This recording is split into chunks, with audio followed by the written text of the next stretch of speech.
Mantan Kabar Eskrim Polri Komjen Ito Subardi menilai lamanya proses penyelidikan kasus ijazah Jokowi yang ditangani Polda Metro Jaya karena ulah Roy Suryo CS. Sikap Roy Suryo CS yang terus mencari-cari masalah di kasus ini dinilai Ito Subardi menjadi biang kerok lamanya penyelidikan. Ito menyebut dalam tayangan Kompas Petang, Roy Suryo membuat lama proses menangani suatu masalah atau laporan. Ito menganggap aneh sikap Roy Suryo CS yang meminta agar hasil uji laporan forensik Bareskrim Polri harus diteliti kembali. Itu mengaku tidak mengerti jalan pikiran Roy Suryo CS yang sengaja membuat lamanya penyelidikan kasus ini dengan membuat cerita-cerita di kasus ini. Ia menilai penyelidikan kasus yang kini ditangani terpusat di Polda Metro Jaya sudah tepat. Hal ini didasari pada efisiensi, lokus delikti, kompleksitas kasus dan koordinasi dengan hasil penyelidikan Bareskrim Polri. Menurutnya, penarikan laporan yang dibuat oleh Peradi Bersatu terhadap Roy Suryo oleh Polda Metro Jaya sudah sesuai demi efisiensi penanganan. Apalagi tempat kejadian perkara atau lokus delikti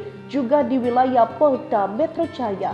Maka Polda Metro Jaya harus mengambil alih baik pelaporan ijazah palsu maupun pencemaran nama baik termasuk penghasutan dan penyebaran berita bohong di media. Menurut itu, kasus ini memiliki kompleksitas dan sensitivitas yang tinggi karena menyangkut mantan kepala negara dan dia yakin Polda Metro Jaya memiliki pengalaman yang cukup untuk menanganinya. Terkait hingga kini belum ada penetapan tersangka, menurut itu saat ini penyidik masih memastikan dua unsur pidana terkait kasus yang dilaporkan. Meski demikian, dia yakin penyidik sudah mengantongi calon tersangka. Disinggung tentang laporan pencemaran nama baik dan dugaan penghasutan, hal itu bisa dibuktikan jika ijazah sudah dianggap asli oleh pengadilan.